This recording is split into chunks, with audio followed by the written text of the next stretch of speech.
pleasure to always have you here on the link. Every Wednesday we make an appointment. Thank you for joining us and making an appointment with us. When you come here, it's a place for opportunities. There are many abstract things out there people want to discuss for the sake of it. We don't do that here. We discuss things that has information that you can use. It is something we want to stick on. When you come to the link, you expect to hear something that can be useful to you. Tonight we're discussing timber growing. I'm certain it's not new. Perhaps you have not heard of it, but we are going to delve into the nitty-gritty in the few minutes we have to understand what we need to do to be part of this business. My guest tonight is Mr. Solomon Osowe Okecho, who is the new chairman board, Uganda Timber Growers Association. Mr. Solomon, welcome. Thank you, Sam. We start straight away because of our time. It's known that tree growing is a real business, and I know that. But some of those who want to join don't understand the market. It may be just about growing trees. They don't know who is going to buy the trees.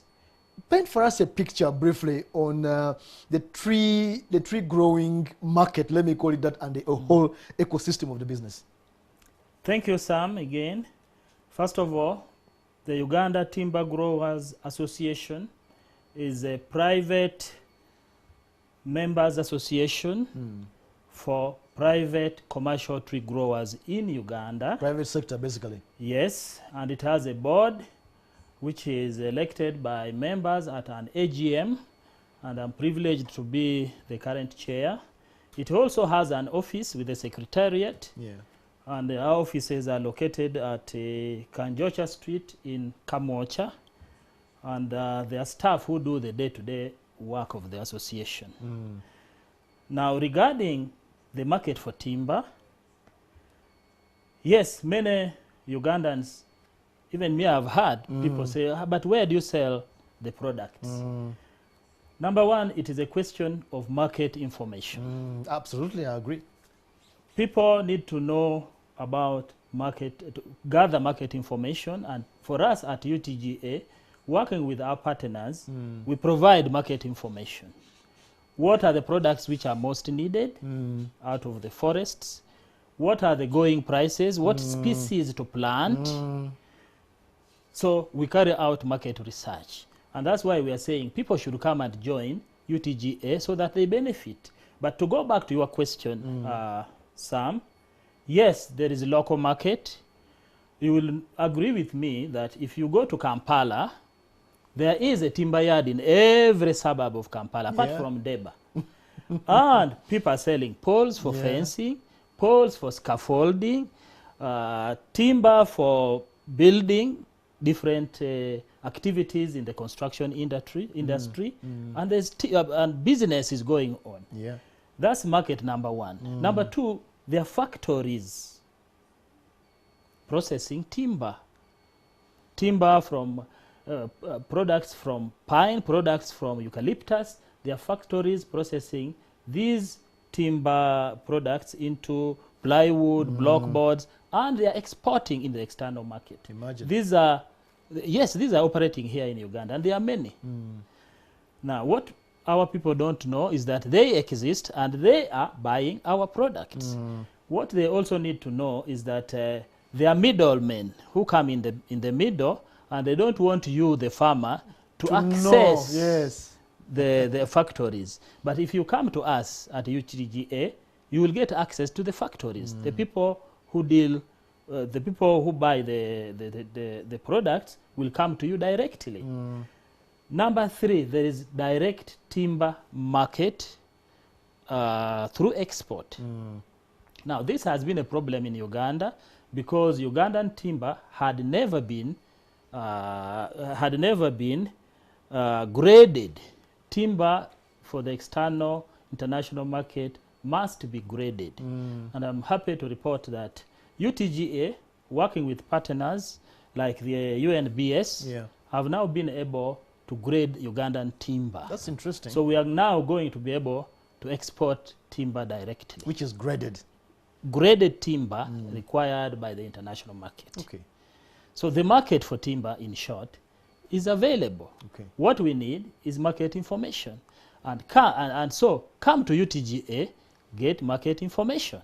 about the opportunities that are available for you. I'm sure you have a website that, and we will, you can even just Google it to find it. Let's move on because of time.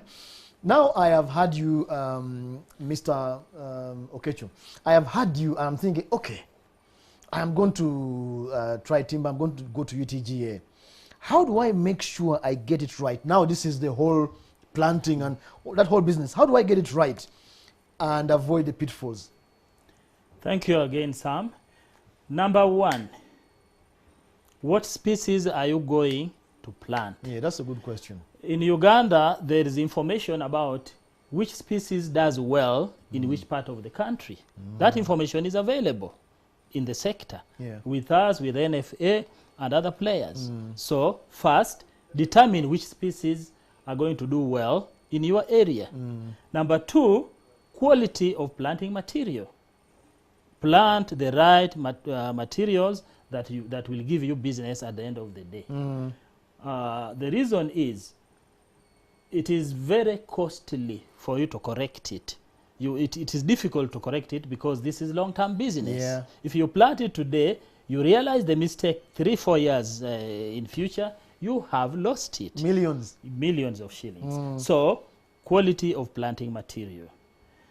Then, plantation management. All the way from planting, weeding or spraying or slashing, thinning, pruning, up to harvesting. Plantation management is very key for a successful timber business. So this is not just saying, they are just trees, let me plant and go away. No, no, no, no. When planting, there are standard spacings for different types of trees. And I forgot to mention that the main commercial species today in Uganda is 1, pine, 2, eucalyptus, and 3, there is teak. Okay. Teak is also a good species for planting in Uganda. Yes, sir. Okay, very good. So, what are some of the pitfalls to avoid? Somebody told me that you could plant, you think it is timber when it's firewood. Please, say, light a torch on that issue. Thank you, Sam. Like any other business, one needs to do a feasibility study. First of all, to determine whether or not there's business in that venture. So go and do a feasibility study. Once you have got your land, compare it with other available options where you could invest your money. And I think you will choose tree planting. That's number one. But also, in addition, there's encroachment, which is something you need to know. People coming into your forest to plant crops, you could even allow them by, because you think they will keep the weeds away, but in the process they will hurt your trees. They will take care of their crops at the expense of your trees. So encroachment is a big risk for tree planters. The second one is the risks of fire. Fire is another big one. Yes. And this is taken care of all the way from planting. There is what we call fire breaks. You build it into your plantation by planting into in terms of compartments. And in between, you have those fire breaks. They're like big spaces. Yes, big spaces. Some of those spaces can also double as forest roads, where you can drive in during harvesting, during supplying inputs, and so on. It is they're called fire breaks. Okay. Yeah, so fire breaks can help you to prevent fire. Also, what we have seen is good neighborliness with the neighboring communities. Because that's a human skill which is people ignore. Please go on. Good neighborliness with the people who live around your plantation. When there is a job to do, employ the people who are neighboring your forest. When there is weeding, when there is slashing, when there is planting, when there is harvesting, also as you plant, sometimes it is good for you to say, okay, you have been 10 people who have been helping me, I've given each one of you 10 seedlings to go and to plant also around your compound. They get to understand the value of trees. Winning the heart. Winning the heart.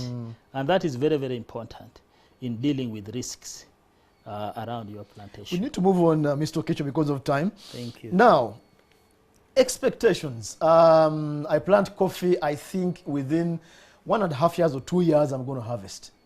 Yes. Can I have the same expectations for trees? What's realistic to expect when I plant trees? Okay. Thank you. Now, tree planting is a long-term venture. We know that full harvest can take place between 7 to 15, 20 years, depending on the species that you are planting. But in between, for example, let's take an example of eucalyptus. Yeah. You plant today, 2-3 years, you do the first thinning. At that time, the trees have become poles. Yes, they have become poles, and you are going to earn some little money out of those poles. Either those people who are going to build, or they are going to use it for firewood. You can even supply some factories that use wood fuel to fire their factories. Then there is a second thinning, 5 to 6 years. Okay. Again, you will harvest and sell, you get some cash flow. But the expectation, if you are dealing with eucalyptus, for example, is that full harvest, complete sale will be after about 8 years. So you've got to wait. Yes, you have to wait. Although there are those little thinning cash flows, the main cash flow will come after 8 years. Okay. Yes.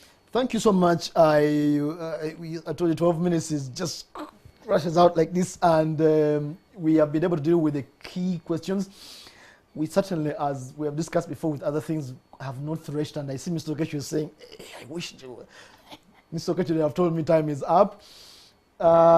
If you are anticipating tree growing, you are starting, do your homework. And if you can go to the Association of Timber Growers, you will not make mistakes, and they will direct you on how to make real money out of tree growing. That was the link. Thank you for joining us tonight.